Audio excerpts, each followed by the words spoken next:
आपल्या सर्वांचं हिंदू हृदय सम्राट शिवसेना प्रमुख बाळासाहेब ठाकरे यांच्या स्मारकामध्ये स्वागत करताना मला मनापासून आनंद होतोय.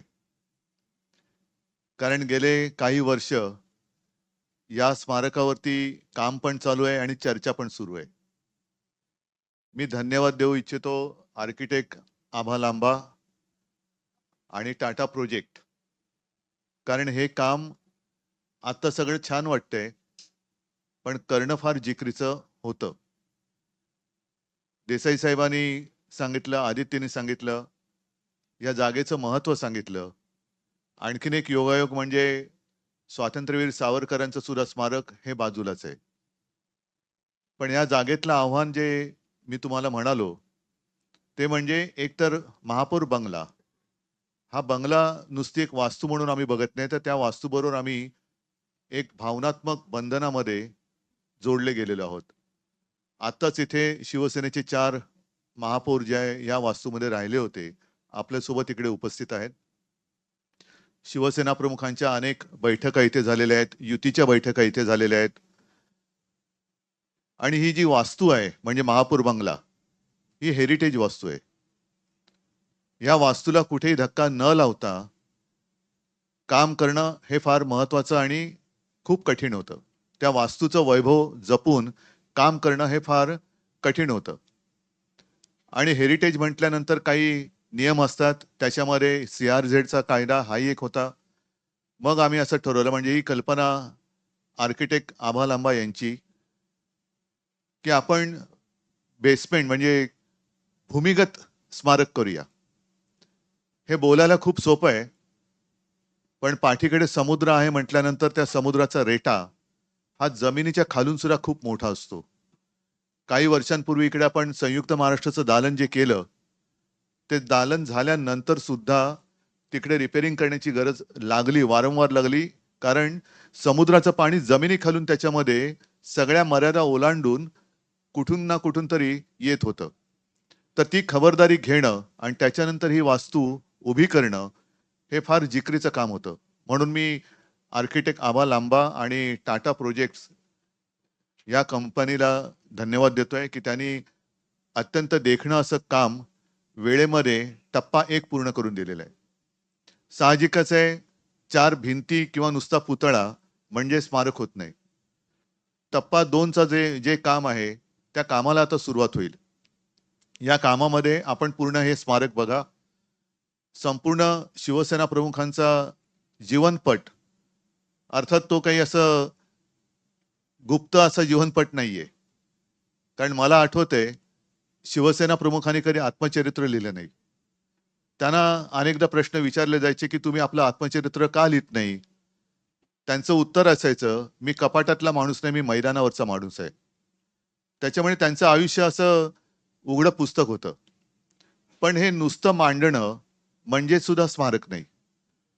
तर मी असा विचार केला, की शिवसेना प्रमुखांचं स्मारक असं झालं पाहिजे, की जे शिवसेना प्रमुखांनी आयुष्यभर आपल्याला दिलं, आपल्याला म्हणजे महाराष्ट्राला दिलं, देशाला दिलं, देशातल्या हिंदूंना दिलं, तेच काम त्यांच्या स्मारकाने सुद्धा पुढचे अनेक वर्ष केलं पाहिजे.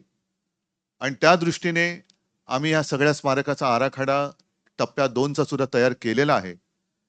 मग कुठेही काही गडबड नको म्हणून मग ती टेंडर प्रोसिजर वगैरे सगळी करून प्रयत्न असा आहे, की जसं देसाई साहेब तुम्ही एक योगायोगाची गोष्ट सांगितली, की पुढच्या 23 जानेवारी पासून शिवसेना प्रमुखांच्या शताब्दीचं वर्ष सुरू होईल.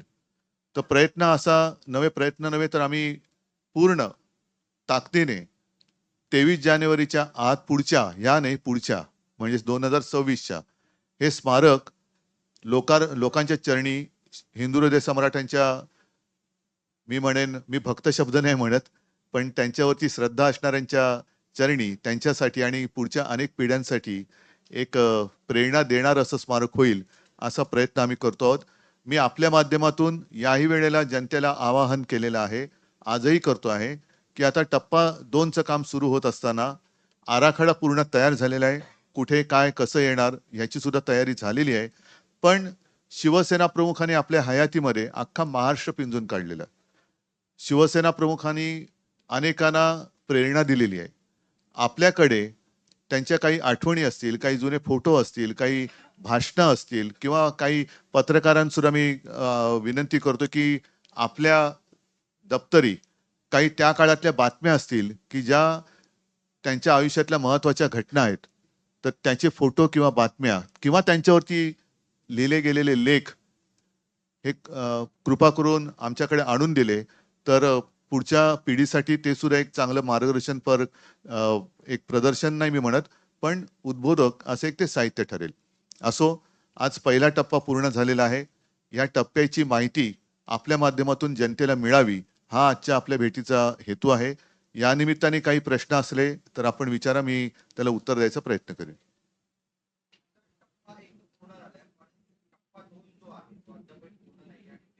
टप्पा 1 आज पूर्ण झालेला आहे. टप्पा 1 पूर्ण झाल्याशिवाय 2 होऊ शकत नाही. टप्पा 2 आधी पूर्ण केला असता, तर मग टप्पा 1 कधी केला असता. तरी सुद्धा अगदी काही टप्प्या-टप्प्याची मॅच होणार नाहीये. हा टप्पा 1 आणि टप्पा 2.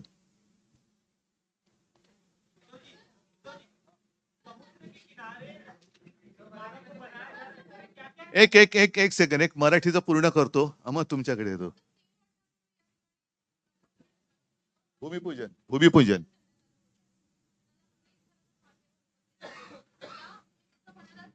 करोना सुद्धा उपस्थित होता.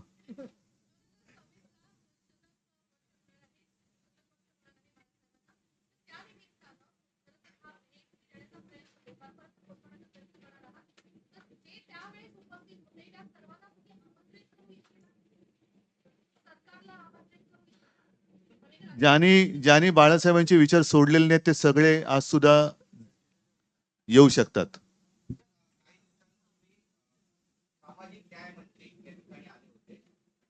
नाही, ठीक आहे. मी त्यांच्या स्मारकाबद्दल बोलण्याची गरज नाही. मी या स्मारकाबद्दल बोलतो.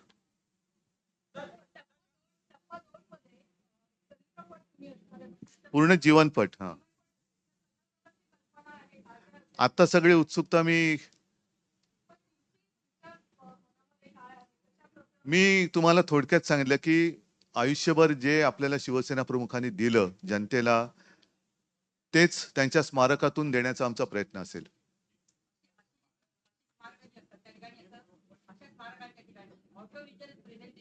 सगळं, सगळं. सगळं म्हणून मी काय म्हटलं, की त्याचं पूर्ण आरेखन तयार झालेलं आहे. पण ते जर का मी आत्ता तुमच्यासमोर सादर केलं, तर त्यातली उत्सुकता जाईल. त्याच्यामुळे काही काळ आपल्याला थांबावं लागेल. टप्पा 2 त्याचं डिझायनिंग पूर्ण झालेलं आहे. आता त्यातले काही बारकावे हे आम्ही आणखीन निश्चित करतो आहोत. साहित्य म्हणजे त्यांच्याबद्दलचं बाळासाहेबांचं कार्य, फोटो, भाषणं अ, खूप काही आमच्याकडे आहे. त्यांच्या काही वस्तूसुद्धा आहेत. त्या कशा मांडायच्या, कशा पद्धतीने मांडायच्या, लाइटिंग कसं असेल, या सगळ्या गोष्टी आता त्याच्यावरती काम सुरू आहे. आणि याच दरम्यान मी परत एकदा आपल्याकडे किंवा आपल्या माध्यमातून जनतेकडे काही त्यांच्याबद्दलच्या आठवणी असतील किंवा भाषणं असतील, लेख असतील, तर ते आणून दिले, तर आपण त्याचाही याच्यामध्ये जनतेसाठी उपयोग करून घेऊ. मला असं वाटतं पुतळा असेल किंवा नसेल, केवळ पुतळा उभारणं म्हणजे स्मारक नाही. तसा पुतळा तर आपण रिगलच्या इकडे उभारलेला आहेच. पण परत एकदा सांगतो, बाळासाहेबांनी त्यांनी आपल्याला काय दिलं, तेच हे स्मारक देऊ शकेल अशा पद्धतीने आम्ही ते करण्याचा प्रयत्न करतो.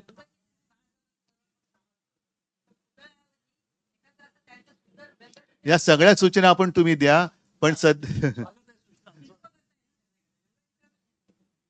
करू ना. जरा थांबा ना. म्हणून तुमची आता ही जी उत्सुकता आहे ना, हीच मला नाहीशी नाही करायची. म्हणून मी तुम्हाला आता प्रेझेंटेशन नाही देत आहे.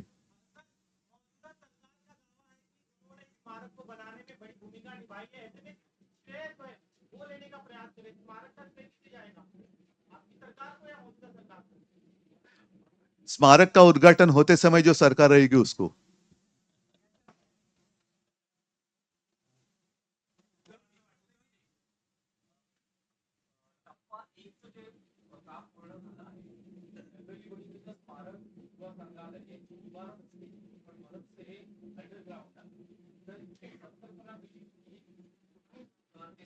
हां. मगाशी मी ते जे थोडक्यात सांगितलं, की ही संकल्पना आर्किटेक्ट आबा लांबा यांची आहे. याचं कारण असं, की हेरिटेज वास्तू असते. त्याला लाईन ऑफ साईटमध्ये काही अडथळे येता कामा नयेत. समोर उभा राहिल्यानंतर ते दिसलं पाहिजे आणि जर वास्तू एकतर तिला त्या वास्तूला धक्का लावायचा नव्हताच, हे पहिलं आम्ही ठरवलंच होतं आणि लावूही शकत नाही. तसा कायदा पण आहे. महापौर बंगल्याला आणि मग इकडे काहीतरी बांधकाम करणं, त्या वास्तूच्या आणि समोर रस्त्याच्या मध्ये जे लाईन ऑफ साईट म्हणतो ते शक्य नाही कायद्याने. मग बाजूला नुसत्या इमारती बांधणं आणि काय करणं त्याच्यापेक्षा मग ही जी जागा आहे, परत मला झाडं तोडायची नव्हती. कारण झाडं तोडून ज्या शिवसेना प्रमुखांनी झाडांवरती प्रेम केलं, निसर्गावरती प्रेम केलं, त्यांचं स्मारक मी झाडं तोडून करू शकत नाही. म्हणून झाडंही तोडायची नव्हती. तर अशा वेळेला एकच पर्याय उपलब्ध होता, तो म्हणजे भूमिगत. त्याच्यामुळे हे असं भूमिगत कार्य हे याच्यापुढे सुद्धा चालू राहील.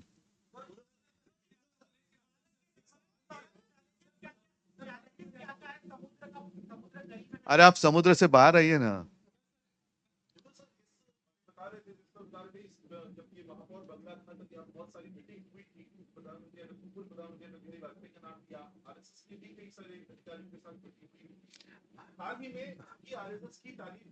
इसलिए भूमिगत है. इसलिए यह स्मारक भूमिगत है, क्योंकि उनका काम ऐसे ही चलता है.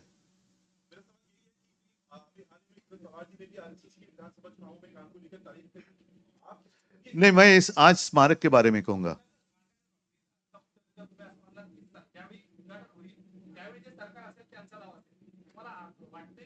मी असं कुठे काय बोललोय? ते नाही, पण असं वाटतंय असं कुठे बोललो? त्यावेळी जे सरकार असेल ते करेल. मी असं कुठे बोललोय की सरकार बदलेल, सरकार आमचं असेल, सरकार यांचं असेल. जे असेल ते. ऐसे मैंने कुछ कहा नहीं. मैंने आपका जो प्रश्न था उसको मैंने उत्तर दिया है कि श्रेय का वाद जो है, इसमें श्रेय की लड़ाई होनी नहीं चाहिए. मेरा कहने का मतलब यही था, अर्थ यही है कि श्रेय की लड़ाई किसी की नहीं होनी चाहिए और खास कर जिन्होंने बाला साहब के विचार छोड़े हैं, वो तो इसका श्रेय नहीं ले सकते. और सरकार सरकार होती है. आज भी ये स्मारक का काम सरकार सरकार ही कर रहे हैं. हम स्मारक कैसे होना चाहिए, उसमें क्या बात होनी चाहिए, यही सब काम हम देख रहे हैं. ट्रस्ट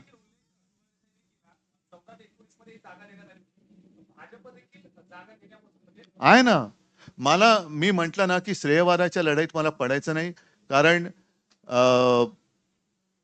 बाळासाहेबांनी अनेकांना काय काय दिलेलं आहे आणि ज्यांनाही बाळासाहेब असताना काही घेऊ शकले नाहीत, अशी जी काही लोक असतील त्यांनी निदान स्मारकातून तरी घ्यावं, ही माझी इच्छा आहे. ठीक आहे.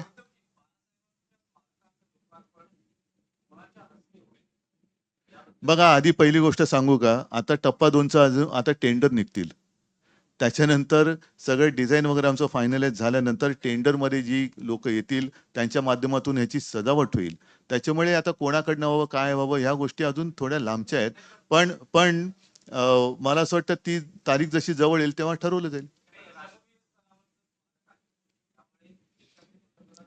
त्यावेळेला जे पंतप्रधान असतील ते कदाचित येऊ शकतील.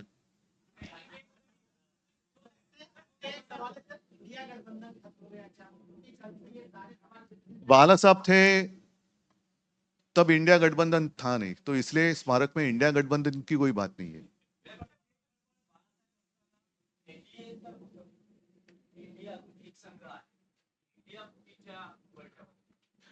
त्याच्यामुळे एनडीए सुद्धा त्या वेळेपर्यंत शिल्लक राहिलं तर एनडीए सुद्धा येईल. बघू ना, आपण आता राजकीय म्हणून आता बघा उद्या काय होईल आज आपण सांगू शकत नाही. नाही नाही, मी काय म्हटलं, एनडीए त्यावेळेला असेल तर एनडीएची लोक सुद्धा येऊ शकतात. त्यावेळेला जे सरकार असेल ते येऊ शकतात.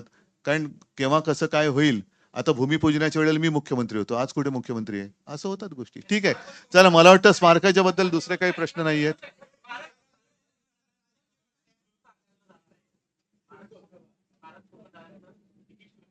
बघा, शेवटी हे जे आहे ना, हे MMRDAच्या माध्यमातून करते. त्याच्यामुळे त्याच्याबद्दल मी आता तर काही सांगू शकत नाही. पण माझी अशी इच्छा आहे की शुल्क वगैरे आकारू नये. आम्ही आता माझ्याकडनं विशेषतः मी शिवसेना प्रमुखांचा पुत्र म्हणून आणि आम्ही कुटुंबीय म्हणून आणि सगळे शिवसैनिक, आमच्याकडे जे जे काही बाळासाहेबांचं आहे ते या स्मारकासाठी देण्याचं आमचं योगदान आम्ही देतो आहोत. तसंच इतरांकडनं सुद्धा ते योगदान यावं अशी माझी इच्छा आहे.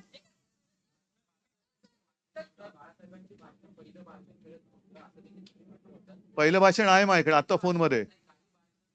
काही भाषणं मिळत नाहीयेत. कारण याचं कारण असं, की पहिल्या मेळाव्याचं भाषण आता सुद्धा माझ्या फोनमध्ये आहे. मात्र त्यावेळेला आता जसं रेकॉर्डिंग किंवा तुमचे कॅमेरे वगैरे आहेत, तेव्हा ते स्पूलवरती रेकॉर्डिंग व्हायचं. आणि ते रेकॉर्डिंग बहुतेक वेळेला पहिल्या 10 वर्षातलं जे आहे, ते माझे काका करायचे. श्रीकांत ठाकरे. आणि त्याच्यानंतर हळू मग छोटे टेप रेकॉर्डर आले. मग डिजिटल आले. तर पहिले 8, 10, 15 वर्षातली जी भाषणं आहेत, दसरा मेळाव्यातली किंवा इतरत्र, बाळासाहेबांची केवळ दसरा मेळाव्यातच त्यांनी भाषण नाही केलं. महाराष्ट्रभर त्यांनी दौरे केलेले आहेत. गावागावात, खेड्यापाड्यात, शहरांमध्ये अनेक ठिकाणी त्यांनी भाषणं केलेली आहेत. आता ही सगळी भाषणं आमच्यापैकी कोणी रेकॉर्ड करू शकले नाहीत सगळीकडचे. त्याच्यामुळे स्थानिक पातळीवरती जर का कोणी रेकॉर्ड केलेलं असेल, तर ते द्यावं ही माझी विनंती आहे. ठीक आहे, तुम्ही त्यांच्याशी बोलून असेल तर धन्यवाद. मला वाटतं आपण हे स्मारक कसं झालेलं ते पाहावं. त्याची पहिला टप्पा जो आहे तो जनतेसमोर आणावा. धन्यवाद. जय हिंद, जय महाराष्ट्र.